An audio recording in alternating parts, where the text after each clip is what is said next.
The first time it happened, I was 6 years old, and I was sharing a bed with this person who fondled me in the middle of the night.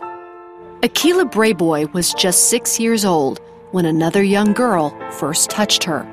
The initial reaction was, what's going on here? I hadn't been touched in this way before. It felt strange. It felt awkward. She didn't tell her parents, but continued to see the girl often. A pattern of fondling lasted for years. You heard about the food fight yesterday? Yeah. As Akila got older, she wanted to like boys, but gravitated to girls. I definitely had girl crushes. Some of my friends in school, I would see them and I would be attracted to them, but I would never act on it just out of fear because everybody had boyfriends and there was nobody really who had a girlfriend. So I would just have the feeling and I would internalize it, but I wouldn't do anything about it. Bye. Bye. Bye. In college, Akila partied and drank heavily. She discovered when she was drinking, she had the courage to act on her feelings for women. The drinking helped me to be a little bit more outgoing. It just made me less inhibited. It was just a way to be a little bit more liberated.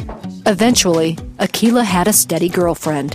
Well, we were definitely emotionally connected. It was like a real relationship. We did everything together. Something inside of me kind of thought it was wrong, but I didn't care. I just didn't care because I felt like I was doing what I needed to do to be happy. One day, Akila learned her two brothers had become Christians.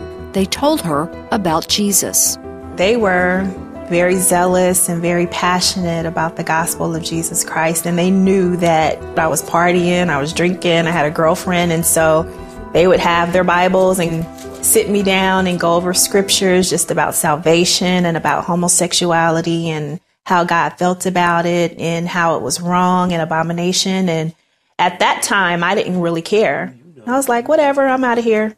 Her brothers didn't give up and kept talking to Akila. All of a sudden, I started to feel guilty about what I was doing and where I was going. And I knew that it was because God somehow was dealing with me about it, about drinking, about being with my girlfriend.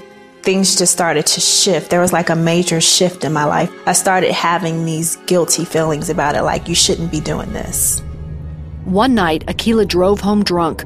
The next morning, she could not remember the drive. It scared her, and she knew her life had to change. Everything that my brothers had been talking to me about was kind of coming to the forefront of my mind. So I was weary at that point, and I felt like I needed something else because everything I was doing wasn't really giving me the peace that I thought I should have had. The following Sunday, Akila went to her brother's church. The pastor, he was preaching a word that just seemed to fit my situation all the way around. It was like every word out of his mouth just kind of pierced in my heart. I started trembling. It was just like this overwhelming presence of the Lord. Like I could feel him around me. And so I was just shaking in my body. And then I heard the Lord say to me, if you're going to come and walk with me, I need you to give me 100% of who you are. And in that moment, I realized that I could do it. It was just, I had peace. There was like a sense of peace that I hadn't experienced before, and I knew that if he was calling me, it was for a purpose. So I just surrendered all and I went down to the altar. That day, Akila says she accepted Jesus Christ as her Savior. I asked for his forgiveness. I had so many things in my life that I had done wrong, and I wanted his forgiveness and I wanted his acceptance and his love. So I definitely laid everything down on the table, and he knew anyway, but I just had to release it from myself. Akila broke up with her girlfriend, stopped drinking, and began a new life. I felt like a new creature. I felt new. I felt refreshed. I felt like God was teaching me how to walk with him. So that meant daily prayer, daily study of the word, fasting. Everything just started evolving really quickly. Today, she is married and has 2 daughters.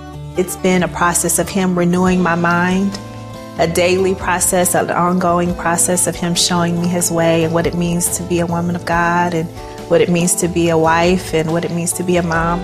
It's just not possible to clean up your act on your own. You need God to show you how to do it. And I think a lot of people say, well, I want to get it right before I go to the Lord, but only the Lord can help you to be different. It takes his power to change you to want to be different. Only he can do that.